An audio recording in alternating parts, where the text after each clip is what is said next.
It's Michigan at Birmingham for the USFL crown. Stallions favored by 5. Total currently sitting at 43. The forecast for Protective Stadium at kickoff looking like 88 and sunny.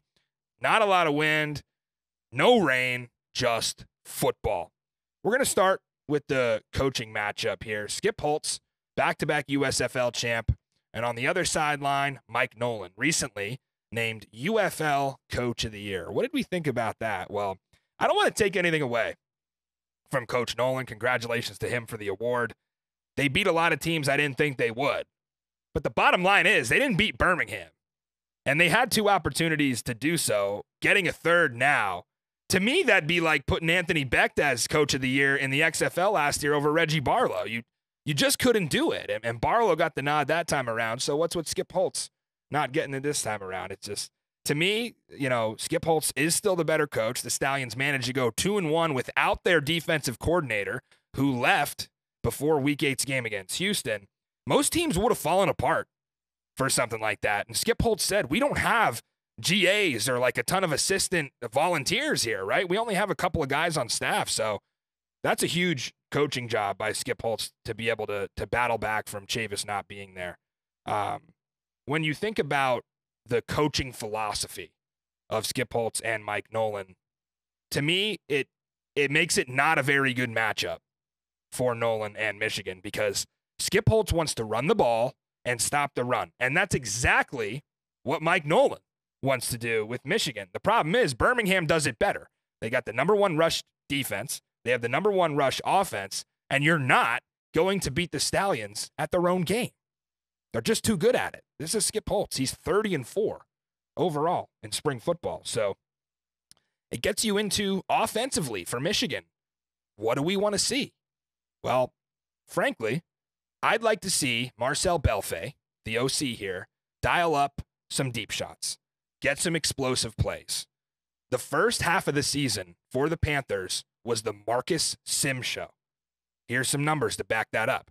First 5 games, Marcus Sims, 318 yards, 3 touchdowns. Been quiet since then. Last 5 weeks, 108 yards, no trips to the end zone. So what's the deal with Sims? He has been banged up a little bit. Are they figuring out on film not to let him behind the defense? I don't know. We said it back in week 4 on the show that the splash plays that they kept on hitting with him were just not going to be sustainable for 10 weeks of a regular season. Defense has figured it out. And Michigan, because of that, turned to the run down the home stretch of the season and rattled off a bunch of games in a row because they were able to run the ball. They were better at running the ball, right, than they were throwing it. They end up second in rushing offense. They have a 50% run balance, which is by far the highest in the league. But then they lost one of their 2-headed monsters when Wes Hills went down with an injury. So that's deflating, because with Hills going down, they've had to rely on the quarterback to run. And just when Bryce Perkins became that dual threat option that they so badly needed, they lost him to injury. So I'm not saying Danny Etling isn't a dual threat quarterback. He absolutely is. Great game out of the vet Etling last week. In fact, it was the first one he ended up losing as a starter all season. He's 2-1. In Michigan's 3 losses, 2 of them were E.J. Perry. But Perry's out of the picture now. Perkins is out of the picture. You're going to see Danny Etling. I don't think they're going to play Brian Lewerke unless Etling has to come out of the game. And that's going to be interesting to watch. I think for Michigan, it comes down to this. Can you get back to those explosive plays we just talked about you generating from weeks 1 through 5? Can you throw the ball effectively on first down? Because, guys, that seems to be Birmingham's only weakness lately, has been the pass defense. They've been strong against the run, but subpar against the pass, dating back to week 8 against Houston when they lost John Chavis. And that's another reason the Panthers are going to have to throw the ball to win this game. Matt Colburn is back, but he's listed as RB2 behind Nate McCrary. Not sure how much stock I would put into the depth chart, but Colburn was on the injury report last week. There were questions. Is he out? because he's resting? Is he out because he's actually injured? We'll see. Nate McCrary, not bad, but they need Matt Colburn to be 100% here without Wes Hills.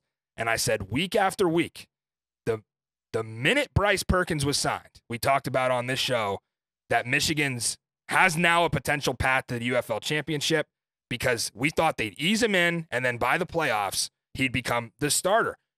Guys, we've known that Michigan and Birmingham was going to be the USFL playoffs since about mid-April. Memphis and Houston fell off so early that they made this thing a lock for these two teams.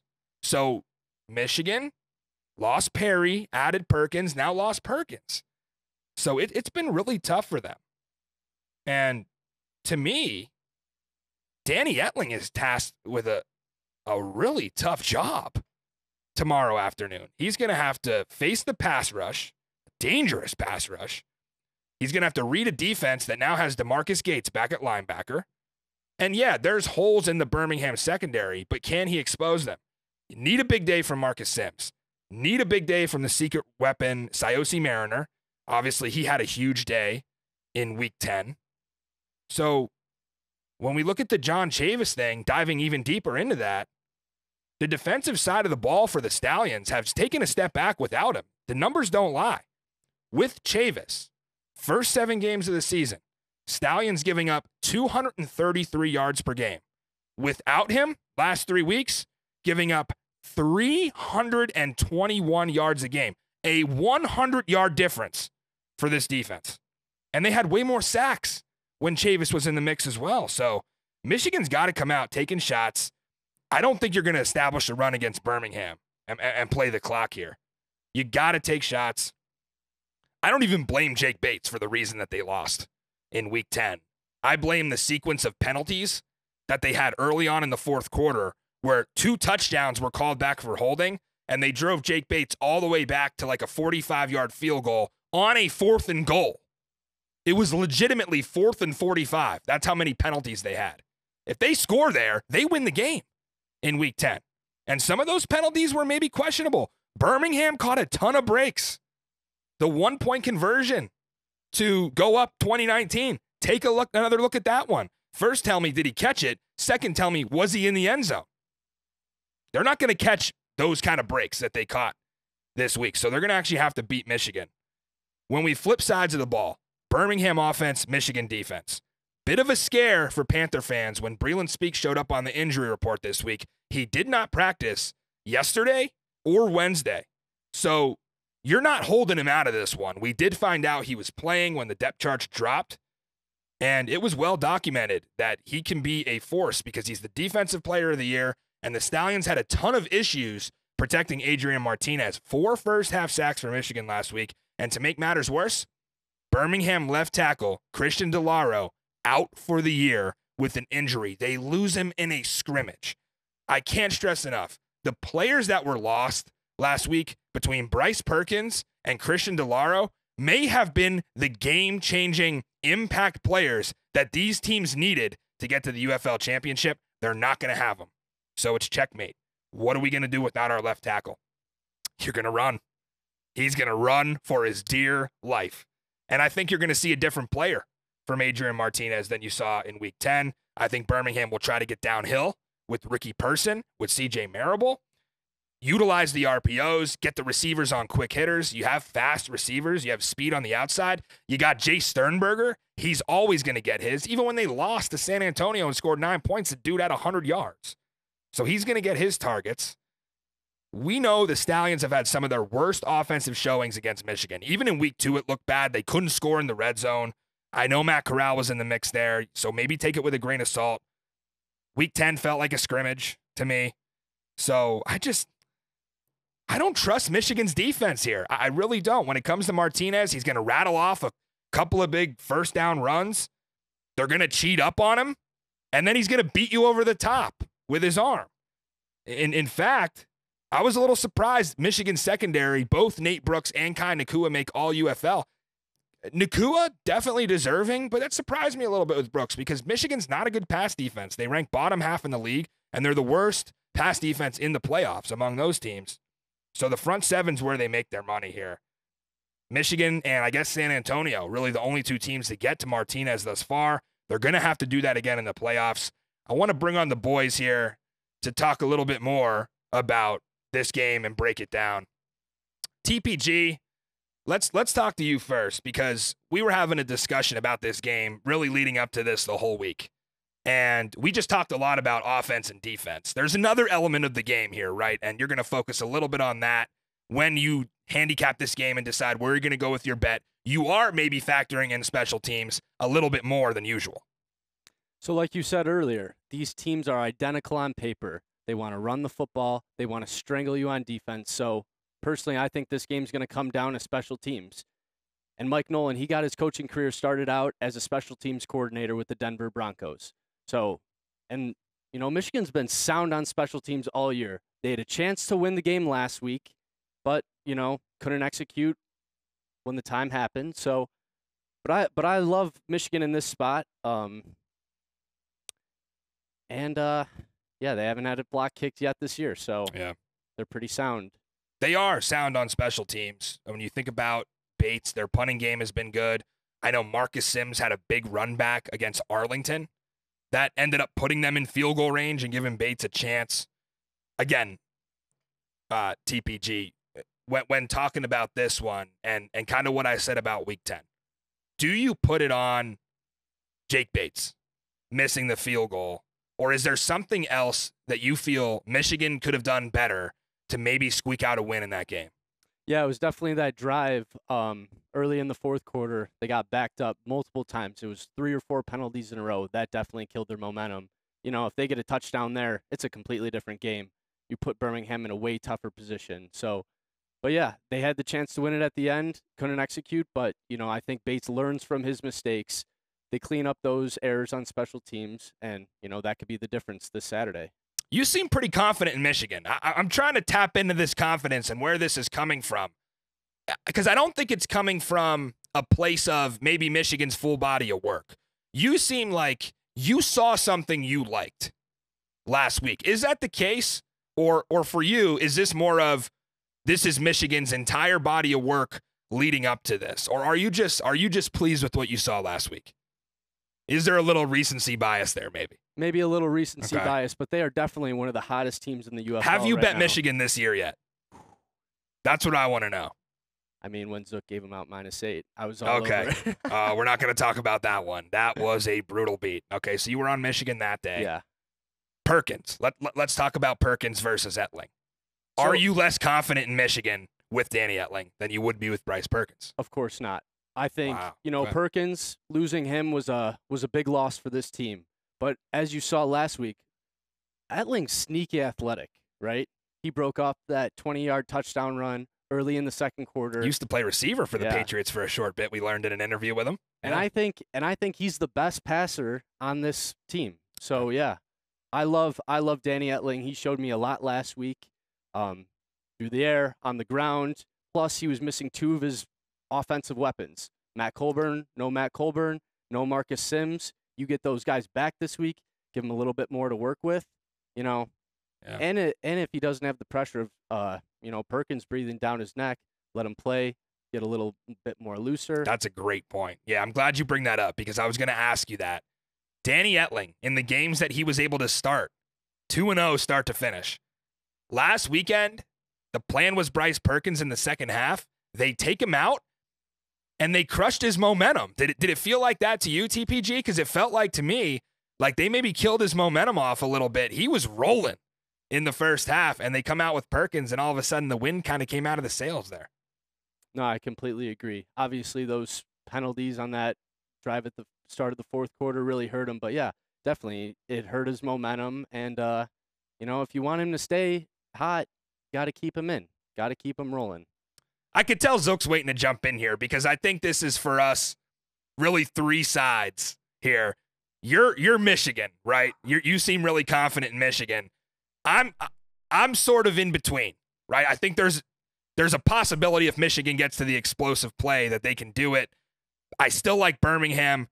Zook, I think you're on the other side, opposite of Henry, where you're not as sold on Mike Nolan's Panthers as maybe we are. Yeah, I mean, they had chances to close that game last week. They just didn't do it. They shot themselves in the foot too much, and Yeah, they they score 3 points in the second half? right, Like, and that's huge. I was thinking that first half, and I Yeah. said it the other day. Like, they were rolling. Yeah. wow, you throw up that, and then they hold them. I just don't think that you're going to see that bad of a game out of Birmingham again, and you kind of you screwed yourself. I mean, I just don't see it happening. Let's the three of us talk about that. Week 2, we had a 20-13 game between these two. Week 10, a 20-19 game. Are we getting a third version of this, 35 to 40 point slugfest total where it's just going to come down to the defenses? Or is somebody dropping 30 in this game and heading into the UFL championship with some momentum? Either of you, I'll go to you, Zook, first. I just want to know what you think about the scoring in this matchup, because we just talked about 16-6 at half, 19-20 final score. Is it another dud from Michigan offensively like it has been in the second half against Birmingham the last 2 meetings? It's definitely a dud. I mean, Adrian Martinez, we talk about his third down percentage and what he can do on the ground, and he's just a game changer, and we didn't see that from him last week, and I think that was part of the plan. You don't think they wanted to roll him out a lot? No, I don't think so. TPG, what do you think about that? Because it did seem like he took some sacks, obviously. Do you think Skip Holtz was saying, if you don't have to run around, don't, because he got hurt in week 1 running around? Yeah, over the past couple weeks, he's definitely hasn't been as explosive running the ball, going out of bounds when, he's got extra yards. I think Skip Holtz is in his ear saying, like, hey, we already got this thing locked up.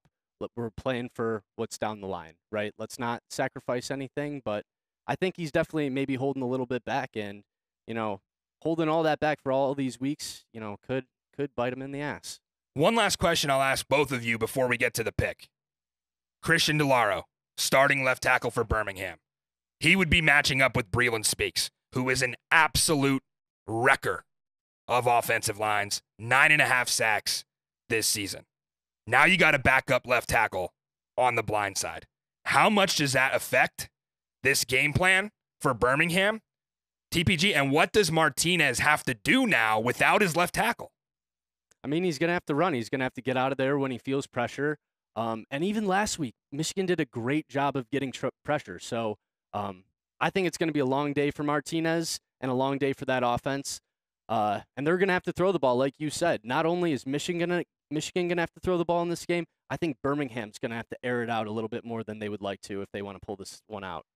Zook, do you see Martinez taking sacks, or do you see this offensive line being able to settle in enough to protect the quarterback? I think Skip Holtz is smart enough to roll him out and make sure that his play calls are very specific to make sure that he isn't getting touched. Right. You got to use his legs the way you're supposed to. That's kind of how I see it. Yeah. Yeah, there's gonna be Adrian Martinez rushing props out there that look really good in this one. I think ESPN Bet has it at over 44.5 now. That caught a little bit of steam. That's certainly an over I'm looking at if you play that sort of thing.